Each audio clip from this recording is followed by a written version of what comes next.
sih? Oke. Belum di-mute.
Bismillahirrahmanirrahim. Assalamualaikum warahmatullahi wabarakatuh. Ini aku record. Nanti kalau ada yang join, langsung join aja. Terus juga sorry telat. Tadi ada sedikit kesalahan teknis. Jadi PPT-nya Bu Nia itu belum aku convert ke PDF. Jadi tadi aku convert dulu. Terus kita mulai aja ya. Bismillah. Ini aku record kok. Nanti kalau ada yang telat ataupun nyusul nggak masalah. Latihan soal UAS Kimia Farmasi 1. Oke, kita mulai ya. Apakah nama struktur kimia obat pada gambar 1? Nah, di sini kalau kita perhatiin, di struktur ini ada namanya cincin beta-lactam. Nih ya.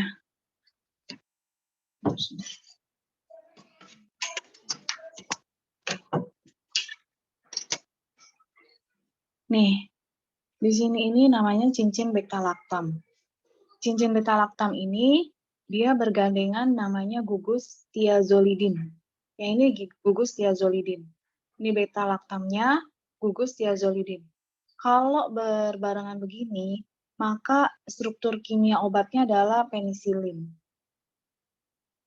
Kenapa penisilin? Karena dia ada beta-lactamnya dan ada gugus thiazolidinnya. Kalau misalnya ampicillin, ini aku cari ampicillin. Ampicillin itu turunan dari penisilin juga. Cuman bedanya, kalau ampicillin itu gugus R1-nya, gugus R-nya di sini, itu diganti ini. Ini ampicillin. Berarti bukan yang B ya kan? Kalau cephalosporin, kemudian amoxicillin. Amoxicillin juga turunan dari penisilin.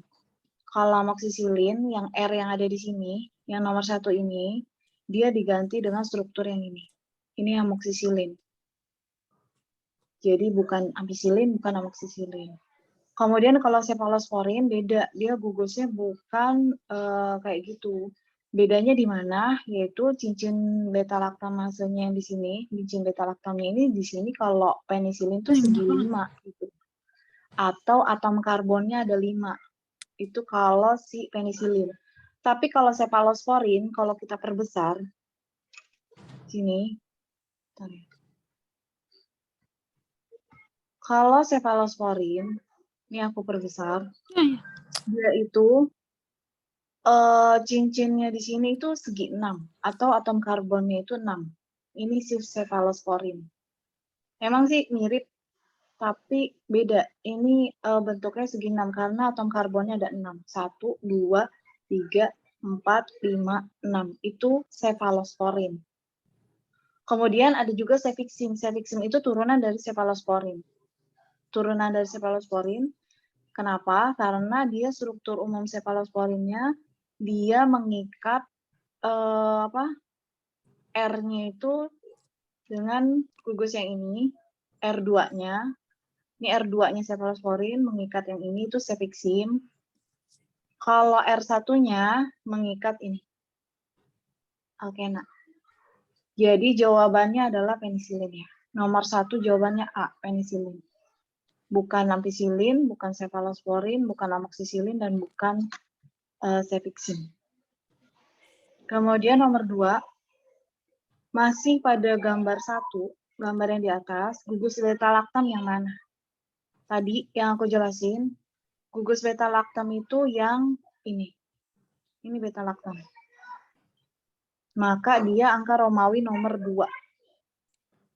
Jawabannya nomor 2 adalah B. Kemudian masih gambar yang sama, gambar 1 juga.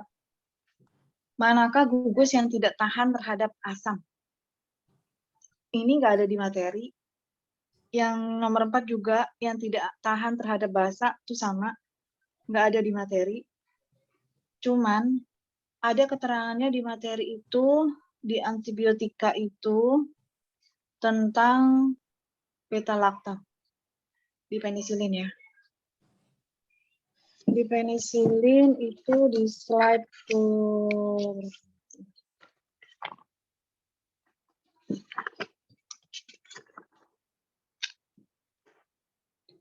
di situ dijelasin gugus fenoksi apabila dirubah. Di situ nggak ada yang terhadap. Aku cari asam di sini.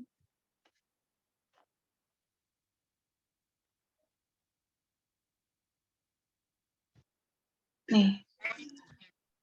Jadi penisilin yang tahan asam, cuman ada ini doang kata-katanya untuk yang gugus penisilin. Karena adanya gugus penarik elektron seperti gugus fenoksi yang terikat pada rantai samping amino. Jadi maksudnya dia itu gugus fenoksi yang terikat pada asam amino itu menyebabkan penisilin itu tahan terhadap asam. Jadi poinnya itu kalau menurut versi aku, intinya dia itu disebutin kan penoksi. Penoksi, ini gugus penoksi yang terikat pada gugus asam amino. Ini gugus asam amino. Bukan yang ini ya, bukan R-nya. Maka dari itu yang menurut aku jawabannya itu masih beta-laktam. Karena si beta-laktam ini dia tidak tahan terhadap asam dan tidak tahan terhadap basa. Maka jawaban nomor 3 sama nomor 4 aku jawabannya beta-laktam. Karena di PPT juga nggak ada keterangannya. Terus juga yang memungkinkan struktur beta-laktam itu poin penting dari penisilin, maka yang tidak tahan terhadap asam dan terhadap basa, dan aku cari-cari juga di searching juga itu beta-laktamnya, bukan struktur yang lainnya, bukan si thiazolidin, bukan si eternya, bukan juga hidroksinya. Karena itu pilihannya kan cuma 1, 2, 3, sama 4 kan, sama 5. Itu semuanya itu yang menurut aku yang tidak tahan asam dan tidak tahan basa adalah si cincin beta-laktam. Maka dari itu dia termasuk yang nggak stabil kan. Seringnya dikasihnya dalam bentuk injeksi. Tapi nanti kalian kalau misalnya nggak yakin, cari lagi aja. Cari literasi yang lebih banyak. Terus nomor 5. Jadi nomor 3 sama nomor 4 tuh jawabannya adalah yang nomor Romawi 2 ya, yaitu yang cincin beta-laktamnya. Dia tidak tahan terhadap asam dan tidak tahan terhadap basa. Jawabannya nomor 3 dan 4B. Kemudian nomor 5, masih pada struktur gambar 1, supaya dia stabil, maka diperlukan lingkungan yang dikondisikan dengan cara apa? Ditambahkan dengan buffer atau larutan penyangga. Ini aku searching, di situ disebutin untuk penisilin, larutan buffer yang sesuai yaitu buffer sitrat, ini di keterangannya ya, buffer sitrat itu dia lebih stabil dibandingkan asetat, dibandingkan fosfat. Maka jawaban yang tepat yaitu yang sitrat sama asetat. Nanti ada di bawah. Siapa nih? Sarah. Nah, jadi kata kuncinya di searching nanti buffer atau larutan penyangga untuk penisilin. Maka nanti akan keluar kayak gini ya. Aku bahasa Inggris. Jadi sitrat, asetat, dan fosfat. Karena ini berdasarkan kestabilannya, sitrat lebih stabil daripada asetat, lebih stabil daripada fosfat, maka kita pilih yang paling stabil, yaitu yang sitrat dan asetat. Nomor 5 jawabannya B. Penambahan buffer asetat dan sitrat. Berdasarkan stabilannya itu aku pilih. Kemudian nomor 6. Gambar 2. Ini ada gambar struktur baru. Merupakan struktur dari senyawa antibiotik apakah? Kalau beta-laktam nggak mungkin, karena yang tadi kan beta-laktam itu penisilin kan, yang gambar 1. Dan ini nggak ada beta-laktamnya, berarti bukan yang A. Kemudian, kloramfenikol juga beda, aku udah cari. Yang benar adalah aminoglikosida. Coba kita cek. Aminoglikosida.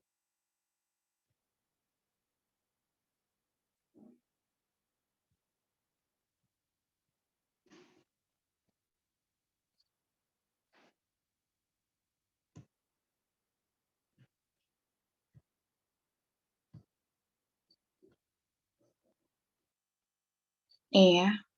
Ini turunan aminoglikosida ada streptomisin, ada neomisin, dan ada kanamisin. Nah, si streptomisin sama neomisin ini sama persis kayak struktur yang ada di soal. Coba kalian bandingin yang ada di soal itu. Di sini kita perhatiin ada O-nya ada 4. 1, nih yang pertama yang streptomisin dulu ya, yang mirip ya. O-nya ada 1.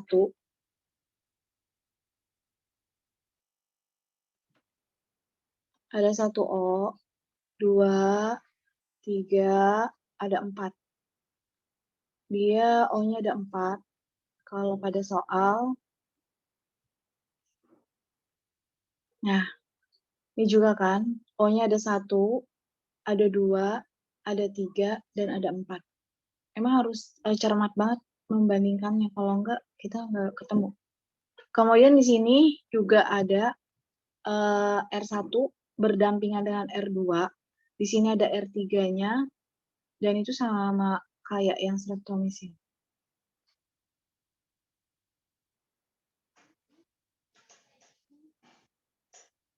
Nih ya. Nih, kan O-nya 1, 2, 3, 4. Di sininya ada R1. Di sininya metil, R1-nya. Ini juga NH2 di sini. Kemudian kita beralih ke neomisin. Neomisin juga sama. Dia kan masuknya turunan aminoglikosida. Kita sebenarnya enaknya di samping-samping gitu ya. Jadi benar-benar kelihatan banget. Dan ini udah aku persisin. Jawabannya adalah aminoglikosida. Kalau kloramfenikol itu beda banget. Bukan kloramfenikol, bukan makrolida, dan bukan polipeptida. Kita coba sini. Kloramfenikol.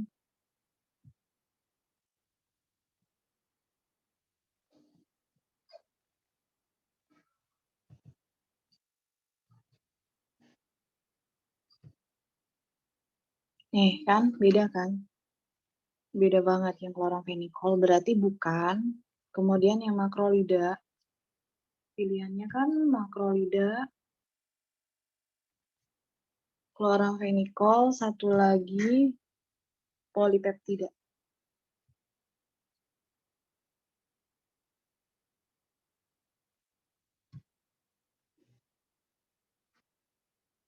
Nah, makrolida jelas-jelas juga bukan, karena dia ada cincin lakton di sini.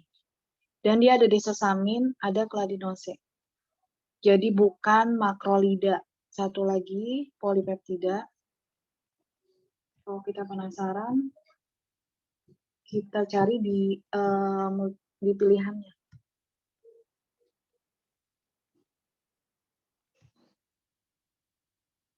Nah, turunan dari polipeptida itu kan ada basitrasin sama polimixin. Nah, ini beda banget. Jadi jawabannya nomor 6 adalah C, aminoglikosida. Kemudian masih pada gambar 2 juga, cara kerja antibiotik alaminya, dia itu kan tadi kita jawabnya aminoglikosida. dia cara kerjanya secara apa? Bakteriostatik atau bakterisid? Itu ada di materi, tapi di situ ditulisnya spektrum luas, tapi tetap aja aminoglikosida.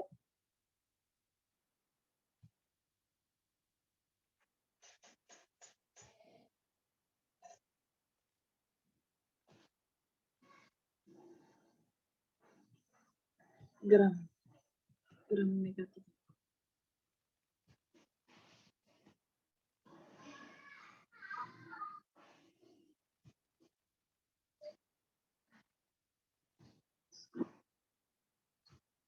Di sini dijelasin aminoglikosida itu mempunyai spektrum yang luas dengan aktivitas yang lebih tinggi melawan gram negatif.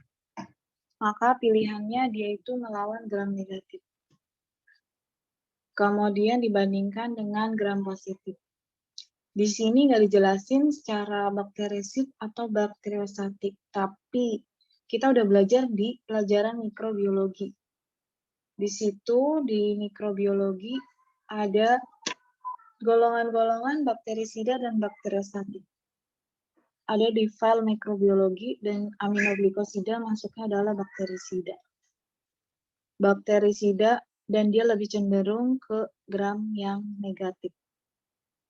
Nomor 7 jawabannya B. Nanti kalau penasaran buka lagi di bab antibiotik. Pelajaran mikrobiologi.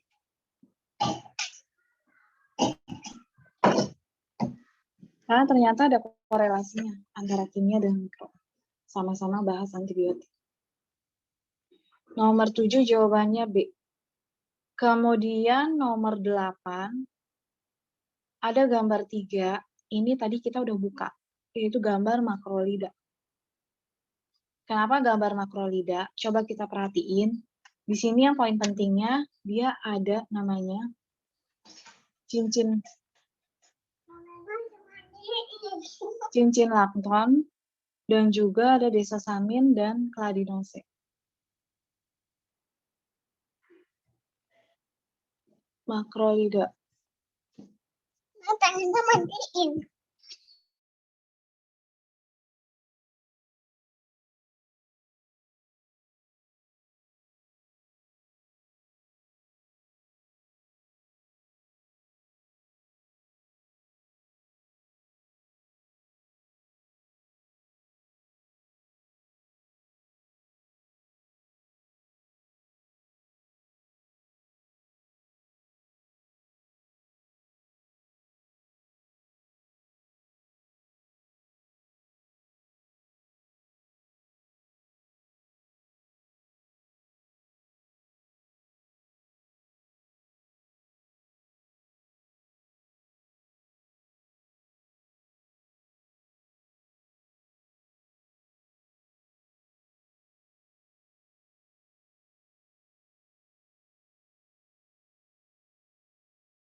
Bu, maaf nggak ada suaranya. Nggak ada ya? Waduh, udah panjang lebar. Langsung dikasih tahu nih ya. Nah, jadi tadi dia mintanya R-nya itu diganti nih. Kan R-nya di sini ya. Nih R diganti menjadi H. Terus di sini kalau di soalnya itu X. X-nya diganti N-metil CH2. Nah, si OH-nya di sini itu sama persis sama ini. Ya kan? R-nya menjadi H, jadi OH. Terus yang soal satunya yang X-nya itu diganti menjadi N-metil CH2.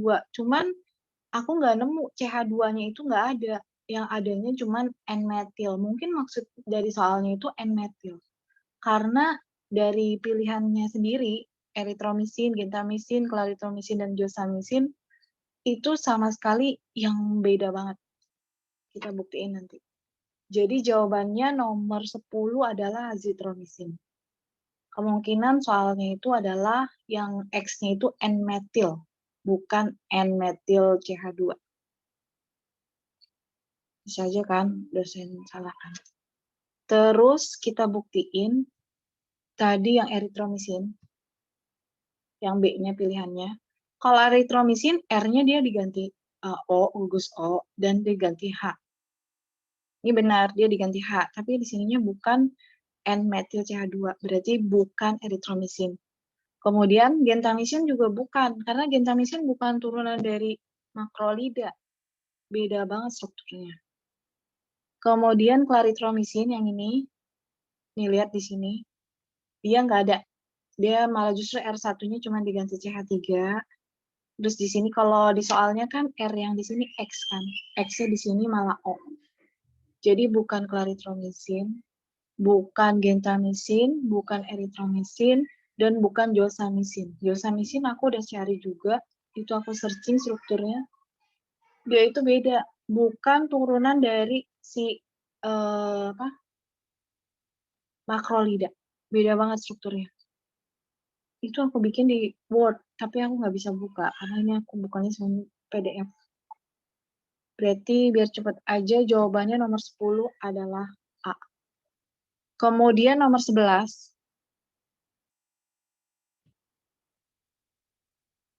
Kalau tadi yang 9 kedengeran kan ya? Nih ya. Berarti lanjut aja ya. 11. Pada penisilin, adanya gugus hidrofil seperti NH2 pada rantai samping dapat memperluas aktivitas bakteri, antibakteri.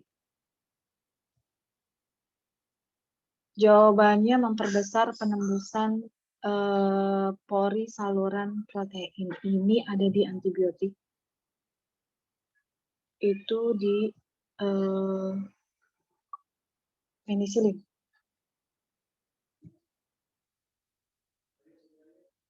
Menembus pori-pori.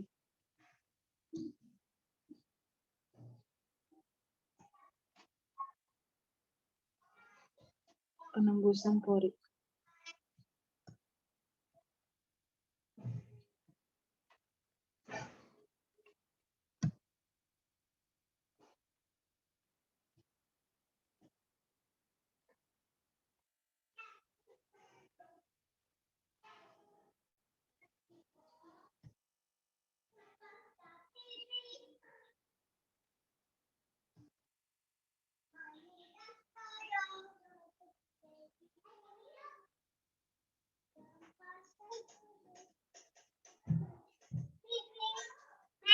Ya.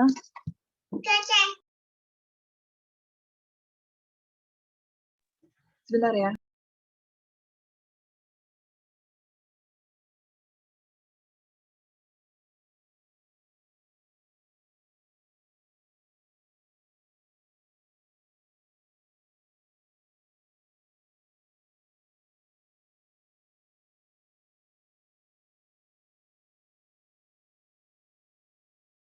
Eh, 11. Pada penisilin gugus NH2, hidrofil NH2, dia akan menyebabkan penembusan obat melalui pori saluran protein.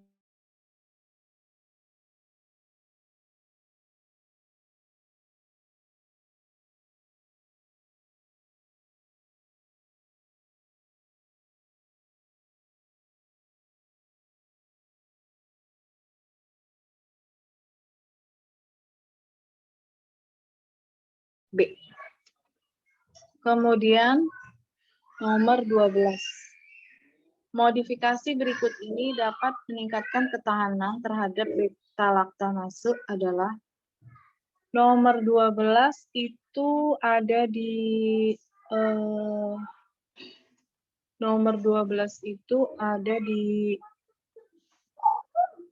beta-laktamase ada di cefalosporin kalau nggak salah.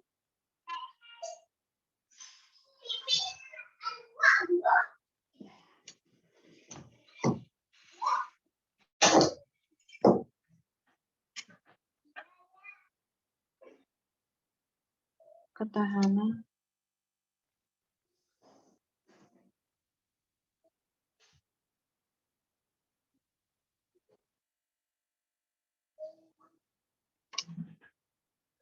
ini nomor 12. Jadi modifikasi yang dapat meningkatkan ketahanan terhadap beta-laktamase. Kalau kita lihat di sini ketahanan beta-laktamase.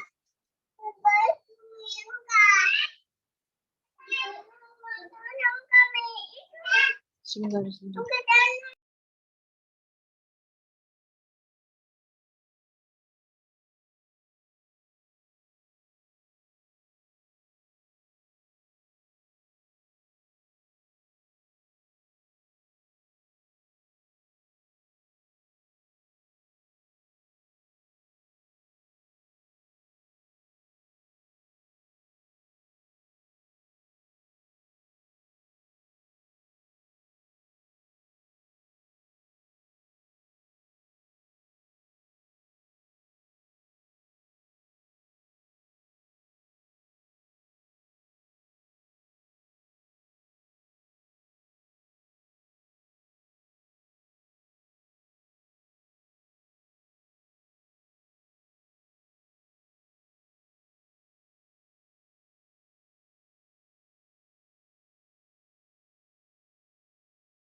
Nah, nomor 12 ini ketahanan terhadap beta-laktamase itu jawabannya bisa B, bisa D sebenarnya. Tapi awalnya aku jawab D, substitusi gugus halogen pada C8. Tapi ternyata di sini dijelasin ada substitusi gugus metoksi pada C7. Ini pada cefamisin dapat meningkatkan ketahanan terhadap beta-laktamase. Maka jawabannya yang lebih tepat adalah yang B. Nomor 12 jawabannya yang lebih tepat adalah B. Awalnya aku jawab D, ternyata aku cari-cari lagi yang benar adalah B. 12 jawabannya B itu ada di PPT yang antibiotik. Yang B ya, nomor 12. Ini aku revisi. Karena aku nyarinya itu di gugus penisilin. Ini aku nyarinya di penisilin. Ternyata di sini nggak disebutin secara spesifik apakah penisilin atau kalau tadi aku nemunya di cefalosporin. Yang jawabannya B ini. Kalian nanti pilihnya yang B aja karena itu di sini nggak spesifik sih, nggak ditulisin pada penisilin. Kalau ini yang aku cantumin di sini itu gugus penisilin. Makanya dia ada di C8. Tapi ternyata nomor 12 ini nggak spesifik. Jadi jawabannya yang B, 12B. Kemudian nomor 13, gugus yang penting pada turunan aminoglikosida, masih pada antibiotik. Di situ disebutin aminoglikosida, ada namanya cincin aminosiklisitol. Nah, cincin aminosiklisitol itu miliknya si aminoglikosida. Nih, dia merupakan struktur utama turunan dari aminoglikosida. Dia ada dua. Yang pertama gugus gula amino sama cincin aminosiklisitol. Maka jawabannya adalah yang A, karena si gugus aminonya nggak ada, gula aminonya. Maka 13 jawabannya A. Cincin aminosiklisitol itu merupakan gugus utama dari turunan aminoglikosida. Kemudian nomor 14, senyawa yang dapat menekan sistem saraf pusat secara selektif dan digunakan untuk mengatasi nyeri hebat disebut analgetik narkotika. Dia ada di bab analgetik narkotika dan pengertian narkotika. Ini aku belum buka di PDF-nya. Analgetik narkotika. Jadi nomor 14 jawabannya C, analgetik narkotika. Kemudian nomor 15, modifikasi terhadap analgetik narkotika turunan morfin yang meningkatkan aktivitas analgesiknya adalah, bentar ya, dibuka PPT analgetiknya narkotika dulu.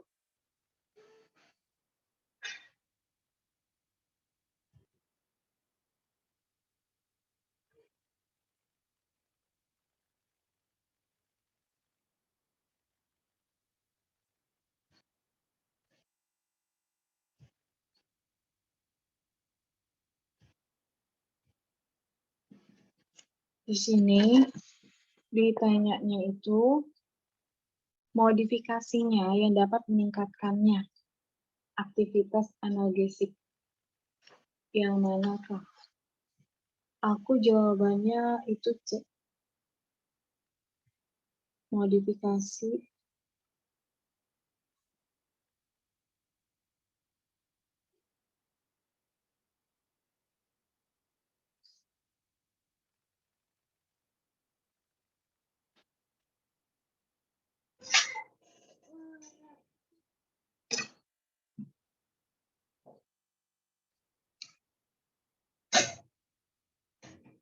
di sini ditulisnya pada peristiwa eterifikasi dan esterifikasi, oksidasi, atau penggantian gugus hidroksil alkohol dengan halogen atau hidrogen dapat meningkatkan aktivitas analgesik.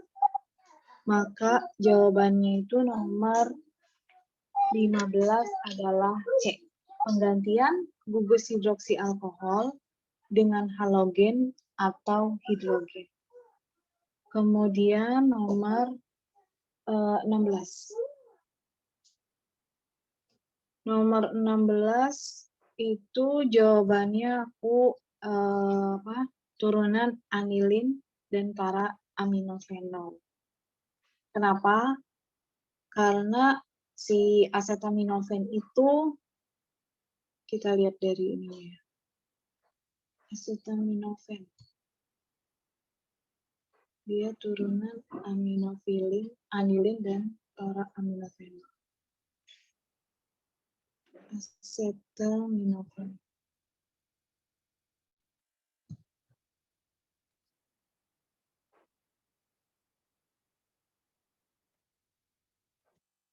Nih ya, yang ini ada di materi bab analgetik non narkotik. Jadi turunan anilin dan para aminofenol yaitu adalah jawabannya asetaminofen. Jadi jawaban nomor 16 adalah A, anilin dan aminofenol. Aminofenol, para aminofenol. Kemudian nomor 17. 17 soalnya itu methemoglobin merupakan salah satu efek samping dari turunan anilin dan para aminofenol. Modifikasi yang memungkinkan menurunkan toksisitasnya yaitu adalah masih di bab analgetik non narkotik. Di situ disebutin kalau si anilin dan para aminofenol ini punya efek samping, dia itu bisa methemoglobin dan hepatotoksik. Dan untuk menguranginya bagaimana? Nih, Untuk mengurangi toksisitasnya, yang tadi methemoglobin itu, dia dengan cara asetilasi gugus amino. Ini jawaban. Asetilasi gugus amino.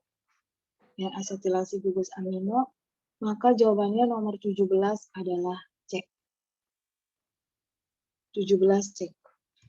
Kemudian nomor 18, senyawa berikut ini yang termasuk turunan meperidin. Nah, turunan meperidin itu kemarin banyak, itu aku kebagian meperidin itu.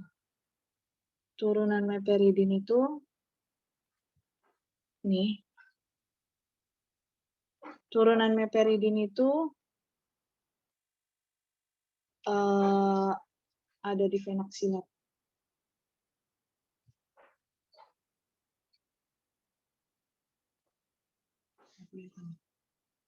Coba saya share. Nah, turunan meperidin itu jawabannya adalah di fenoksilat. Dia itu perubahan strukturnya di R3 dan R4. Oh enggak, perubahannya di R4 doang, di fenoksilat. Dia merupakan contoh-contoh obat turunan meperidin. Maka nomor 18 jawabannya adalah D, di fenoksilat. Turunan dari meperidin. Kemudian nomor 19, senyawa analgetik. Nomor 19, senyawa